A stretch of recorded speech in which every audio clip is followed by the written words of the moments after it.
toutes, bonjour à tous. Je vous retrouve cette semaine pour vous proposer la recette du pain toast ou pain de mie en deux versions. On va donc réaliser la pâte avec notre Thermomix. C'est une recette que nous ferons en manuel puisqu'elle est issue du livre 1001 façons, une version TM31. Je vais vous donner tous les ingrédients et nous allons avoir deux possibilités pour la cuisson. Soit une cuisson à la vapeur pour avoir un pain de mie sans croûte, idéal pour vos toasts, ou alors le pain de mie en version classique, cuisson au four. Donc pour réaliser la recette, il nous faudra 240 g d'eau, 30 g de sucre roux, 30 g de beurre. On va commencer. On va mettre 30 g de beurre.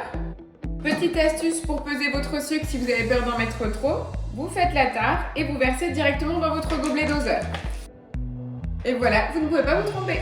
Je verse dans le gobelet. Et c'est parti, on va faire fondre le tout 2 minutes à 37 degrés, vitesse 1. Donc je vous rappelle, on a 240 g d'eau, un demi-cube de levure fraîche, 30 g de sucre, 30 g de beurre. Et on part pour 2 minutes 30, 37 degrés, vitesse 1. Voilà, donc on vient d'avoir la base de notre levain. Je vous rappelle, on a donc monté tous les ingrédients. Donc l'eau, la levure, le beurre et le sucre à 37 degrés. Donc on a un beau mélange tout fondu dans lequel je vais tout simplement rajouter 500 g de farine. Donc moi j'utilise toujours ma T65.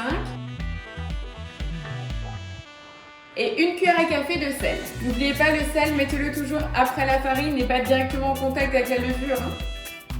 Voilà, donc c'est une cuillère à café bien bombée. Je referme mon couvercle et tout simplement je vais utiliser la fonction pétrin et je vais programmer 3 minutes de pétrissage. Voilà, après 3 minutes de pétrissage, notre pâte est prête. La voilà, et elle est magnifique. J'adore cette pâte, en plus elle est très peu collante. Donc maintenant, je vais la transvaser dans mon petit cul de poule en inox parce que tout simplement je vais utiliser le mode fermentation de mon TM6 pour faire lever ma pâte.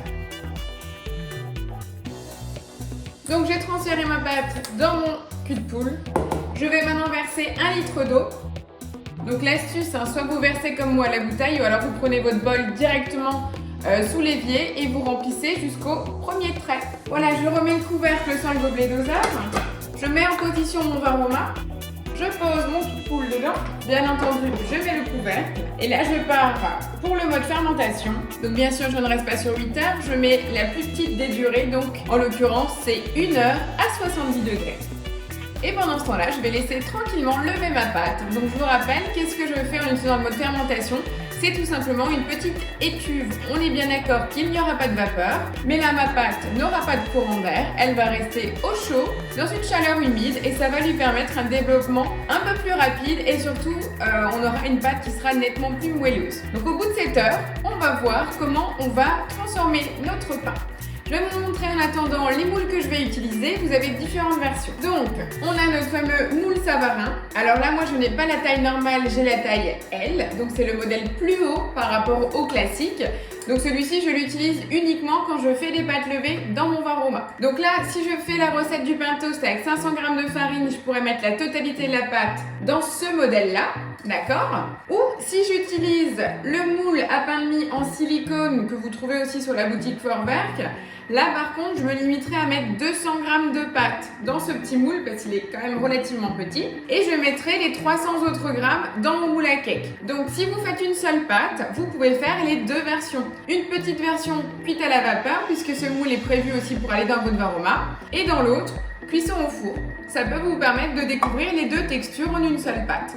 Voilà mes petites astuces. N'oubliez pas bien sûr pour les moules en alu de bien les beurrer et les fariner. Et puis je vais vous montrer tout de suite comment on va former nos boules pour les mettre dans notre moule. Voilà, je vous retrouve donc après 1 heure de pousse de notre pâte pour vous montrer le final. Regardez notre pâte.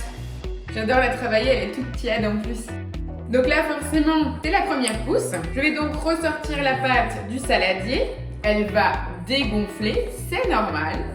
Je vais former mes pâtons, je vais les positionner dans mon moule et on va vous laisser poser juste une petite demi-heure pour permettre au nouveau à notre pain de se former dans son moule final avant la cuisson définitive.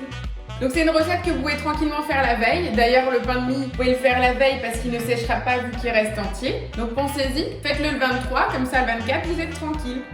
Vraiment pas besoin de trop de farine. J'adore la travailler, elle est géniale. Donc là je vais prendre ma spatule. Donc là, on va préparer les deux moules à cake. Je vais mettre 300 g là-dedans et 200 là-dedans. Juste au niveau du grammage de pâte, regardez, j'ai coupé donc mon pâton complet juste pour le peser. En tout et pour tout, je suis à 850 g de pâte au total, en ayant mis bien sûr que 500 g de farine, mais on a encore les 250 g d'eau, etc. Donc on est à 850 g, ok? Je vais prendre 500 g de pâte finie pour le grand moule et donc les 350 g restants pour le petit moule. Voilà, 340 pour le petit et le reste pour le grand. Donc pesez toujours le pâton au total et comme ça vous pouvez répartir. Donc après tout simplement, donc ça c'est la partie pour le grand moule à cake. Je vais tout simplement scinder en 3 parties. Donc là je vais pas le peser, je vais le faire au visuel, c'est pour moi perso. Donc pensez bien à bien pétrir votre pâte. Donc vous l'étirez et vous formez votre boule. Je vais vous remontrer. Vous pouvez vraiment la taper si vous le voulez. Vous appuyez bien avec le plat de la main, vous reprenez le bout, on replie au milieu, on rabat encore une fois. Ça c'est ce qu'on appelle faire un rabat. Une fois que j'ai cette petite boule, je vais la mettre dans mon moule et je fais de même avec les autres. En tapant correctement ma pâte, je fais également ce qu'on appelle le dégazage. Et je le dispose ainsi dans mon moule à cake. Donc on a encore de la place, il faut laisser le développement. Et là pareil, je vais le faire en 3 aussi. On se croirait à Motus en 3 briques. Allez, je fais au visuel, toujours la même gestuelle. Et voilà, la base de mes pains de mie sont prêtes. Donc là, tout simplement, je vais laisser lever encore une demi-heure à température ambiante. Je vais mettre le moule en silicone en cuisson dans mon Varoma. Donc j'ai gardé mon eau de fermentation, je garde la même et je repositionne mon petit moule dans le Varoma. Je vais laisser lever là une demi-heure et après je vais le mettre en cuisson 45 minutes. Et celui-ci, je vais le mettre en chaleur tournante à 180 degrés. Pareil sur le dessus, vous pouvez badigeonner un petit peu de lait si vous voulez pour le côté brillant. Sinon, vous pouvez le laisser totalement nature. Et je vous ai fait une deuxième pâte juste pour vous montrer une autre forme. Je suis généreuse et en même temps, ça va être Noël. Donc, je vais utiliser la dernière pâte. Donc, les 500 g de farine, donc 850 g en total. Et je vais le mettre dans ce moule-là. Regardez, ma deuxième pâte, elle est aussi magnifique.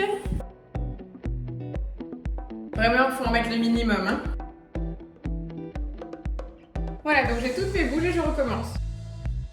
Et là, je la mets dans mon moule. Bien sûr, les moules, pensez bien à beurrer et fariner. On va laisser lever tout ça pendant une demi-heure et je vous retrouve pour la cuisson. Voilà, je vous retrouve après 45 minutes de pouce. Regardez le pain de mie comme il a bien gonflé. Donc je l'ai déjà positionné dans le Varoma. Et je programme 45 minutes en température Varoma vitesse 1, tout simplement. Et le deuxième, juste là, je vais tout simplement le cuire donc au four en chaleur tournante à 180 degrés pendant à peu près 30 minutes. Là pareil, il faut vraiment surveiller par rapport à la qualité de votre plat et de votre four. Je vous retrouve pour le résultat.